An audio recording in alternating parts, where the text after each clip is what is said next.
Hey fellow Star Citizens, Scrapchat here.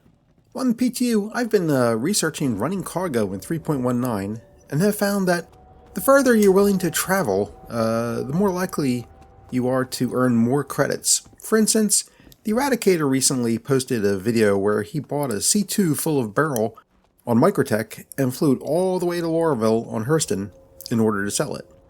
He made 376,000 AUEC in profit in a single trip, which is amazing.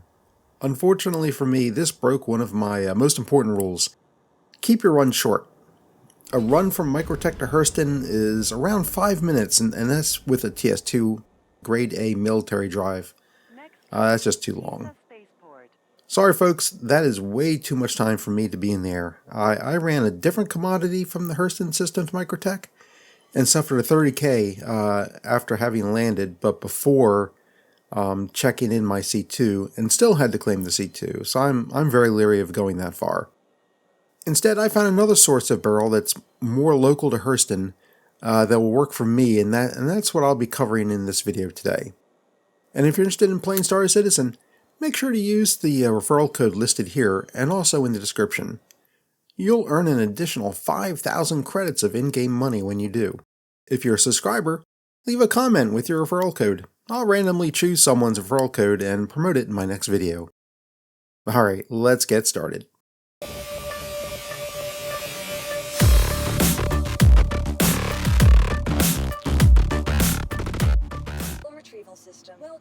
Okay, so we'll be starting from Everest Harbor. Let's check out our C2 and head on over to the hangar. Vehicle selected. Stand by. Your vehicle has been delivered to the following location. Please visit us again.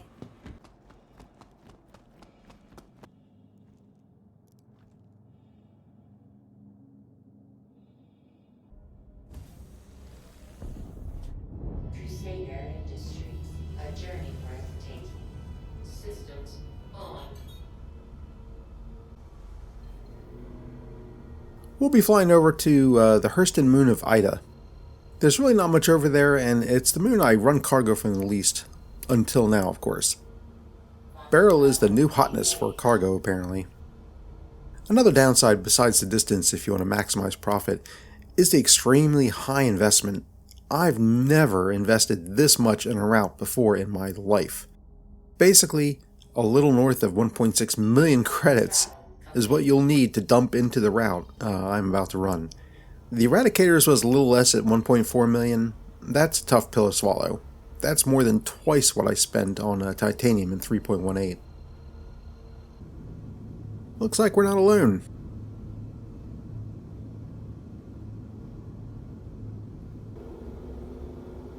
Just another windy day on Ida. Well, okay, looks like someone had a bad day. Landing gear down.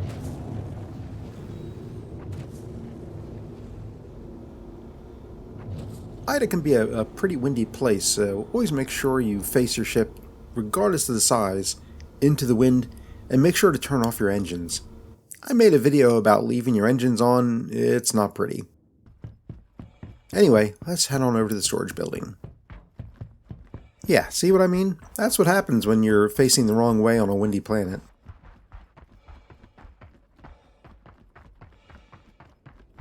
I even crouch when going up and down the stairs. It helps prevent you from being blown down the stairs and incapacitated.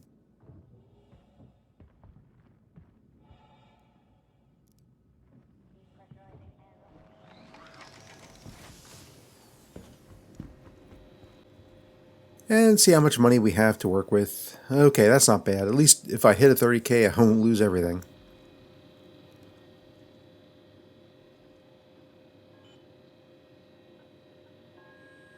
Yeah, we're about to spend 1.6 million credits here. That's insane.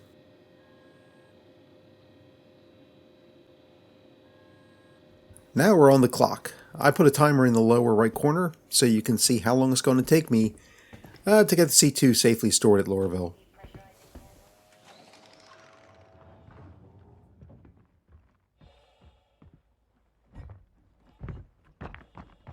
Awesome, wind died down.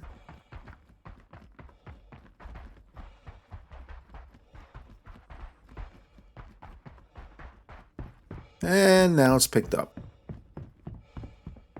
If you like what you're seeing and you find my content helpful in playing Star Citizen, it'd be awesome if you would like this video and subscribe so others will get to see it too.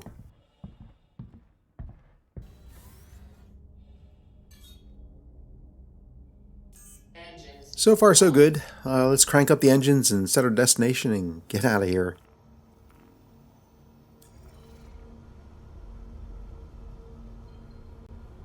Launch complete.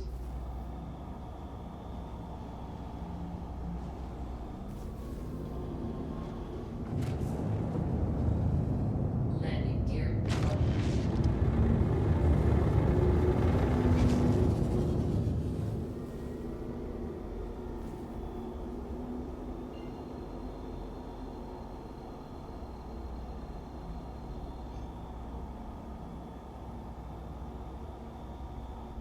Quantum travel engaged.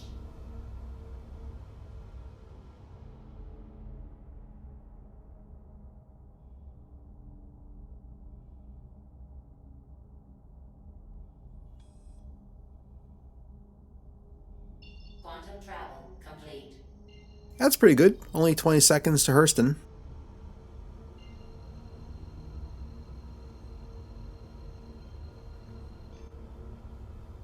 And now on to Lorville. If you happen to be on Everest Harbor, take a look out the window. If you're on the dark side of Hurston, you can see Lorville all lit up. It's pretty cool.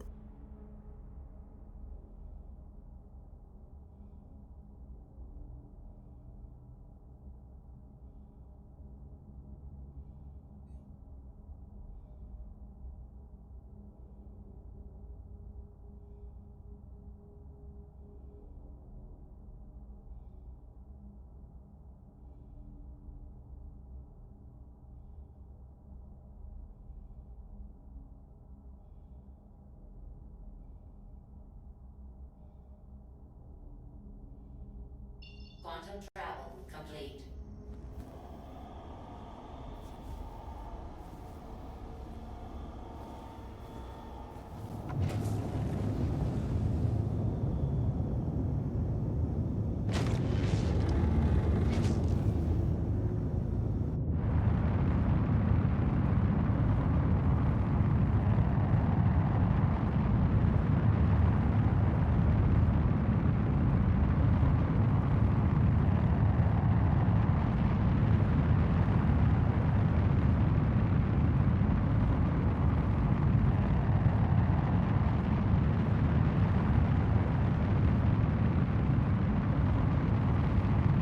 I've noticed coming into Lorville these days, you really need to pay attention to your surroundings as you get close to the ground.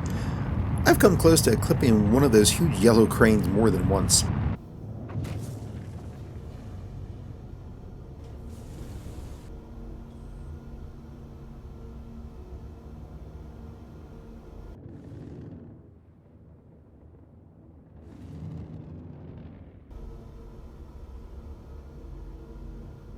Landing complete.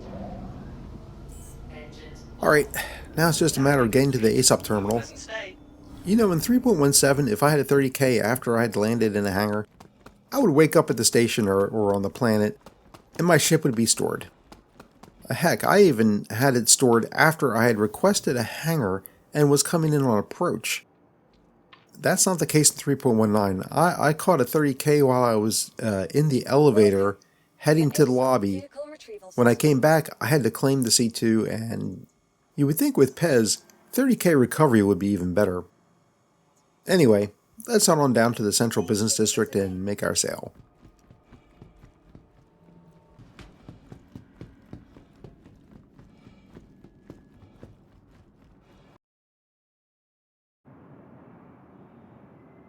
Hurston Security reserves the right to search travelers at any time.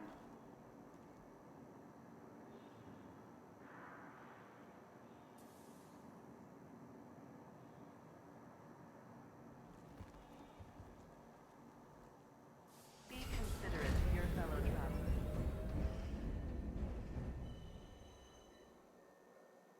Next.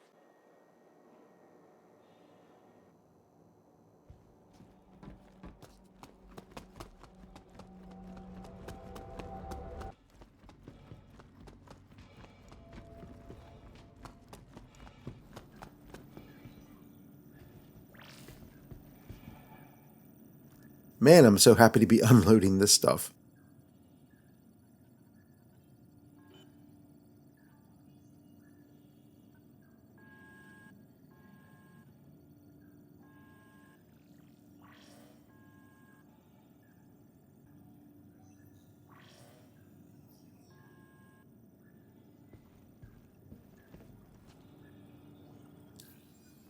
And let's see how we did. Based on my off-screen math, we just made 305,000 credits in around 20 minutes, maybe less. In theory, I could average probably 2.5 runs per hour, making around 750,000 credits. That's awesome. Except for one thing. You know we'll get a 30k within 3 hours of playing, with a 50-50 chance of it happening while we're running heavy with Beryl. When I run cargo, I don't just make a single run and call it a day. I'll usually spend the evening running whatever route I plan on doing that night. This means that I have a half a chance of losing 1.6 million credits. I really don't like those odds, and when you run cargo, that's what you're doing, running the odds. I only ran it for demonstration purposes here and to make all of you aware of its potential. And its extreme risk. In my opinion, it's just too risky. Just don't do it. I have another route that I'll be making a video on that is now my fave route and is so much less risky and less profits, but will cause me less pain and suffering in the long run. Anyway, thanks for watching and have a great day. Scrapchat out.